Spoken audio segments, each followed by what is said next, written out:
大家好，我是来自奇效实验室的范雪伦，今天要来分享炸出多汁的鸡胸肉炸鸡的秘诀，并且一起实验不同炸粉的效果。求方便使用市售已经处理好的鸡胸肉丁，检查一下是否有过小、过薄或是形状不完整的肉块，挑出来做别的用途，尽量留下大块且具有厚度的肉丁。盐糖水腌制法的原理，简单来说是利用在水中加入高比例的盐与糖分来制造渗透压。水分在渗透压的帮助下被赶进肉品的细胞中，口感就会水嫩。以我们鸡胸肉丁的大小，推荐盐糖比例各为水分的6%，也就是各称6公克。这个要有手感的困难度蛮高的，建议还是称一下会比较准确。如果家里真的没有电子秤，就大约用1小匙再多一点的分量，搭配1大匙的浓口酱油，增添腌制的风味。各家各派不同的人在做盐糖水腌制时，都有自己喜欢的比例。大原则是盐分比例越高，效果越强。我看过的食谱中比例最高的盐糖都各添加了10%。不过我们使用的是小块的鸡胸肉丁，比例就下修到6%。额外添加的酱油其实也能帮助增加盐分的浓度。建议拌匀之后冷藏腌制30分钟左右就能充分入味了，非常的快速。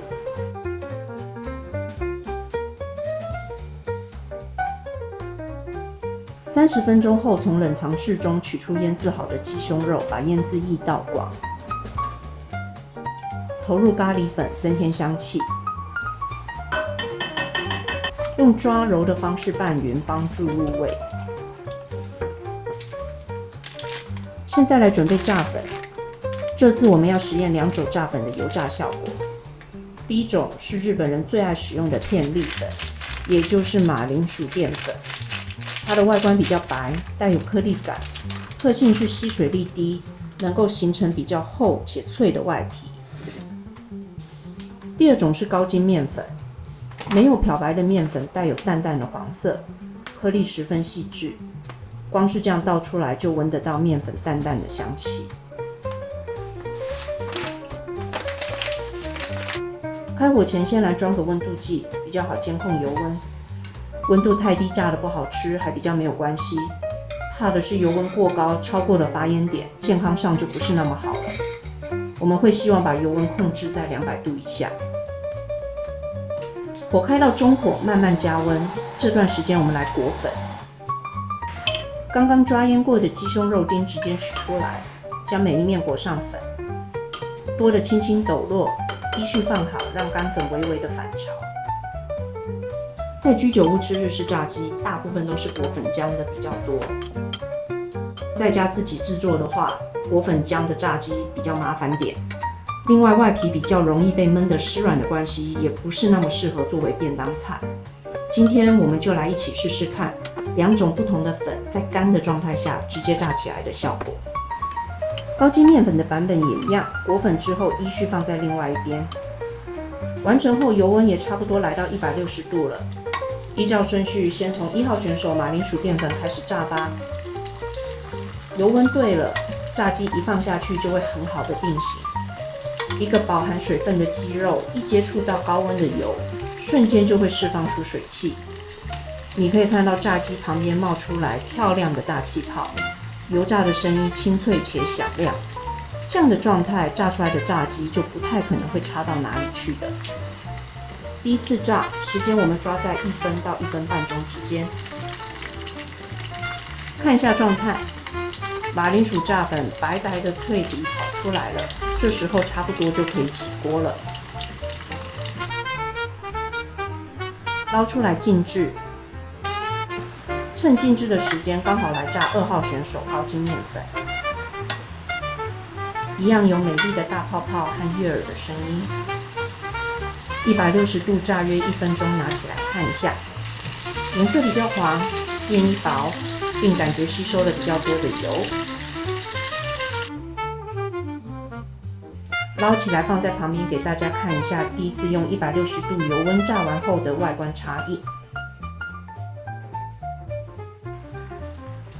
接下来把油温升高到180度，投入静置过的1号选手马铃薯淀粉。你可以听到声音更加清脆了，泡泡多得像泡沫一样，光看就可以感觉到鸡肉的水分很充沛。怕油溅到手的话，可以戴着隔热手套来操作。炸约1分钟，激烈的油炸声开始缓和之后，就可以准备捞出来了。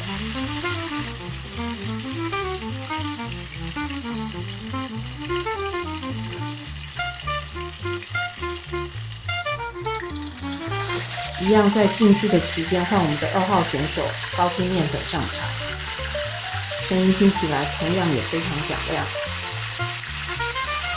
炸的时间也是抓1分钟左右。来看一下，高筋面粉的面衣薄薄的，180度油炸把油都逼出来了，颜色比起马铃薯淀粉选手来得深，看起来、闻起来都很香。很快就炸完了，来验收一下成果吧。首先切开马铃薯淀粉的版本，再来是高筋面粉的版本。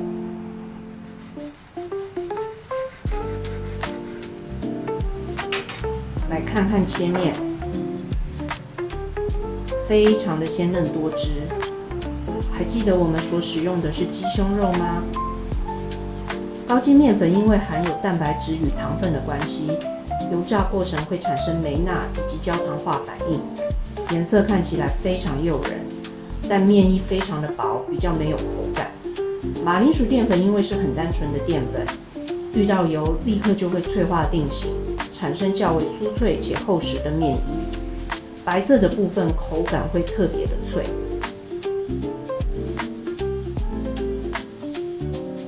这样比较下来，你喜欢哪一种炸粉的效果呢？我自己个人比较喜欢马铃薯淀粉的酥脆，放久冷了，甚至带便当，口感都非常好。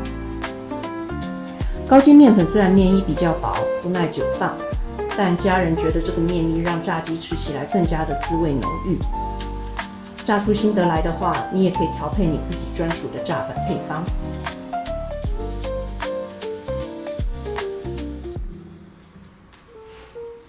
希望大家喜欢今天的内容，我是来自起校实验室的范雪伦。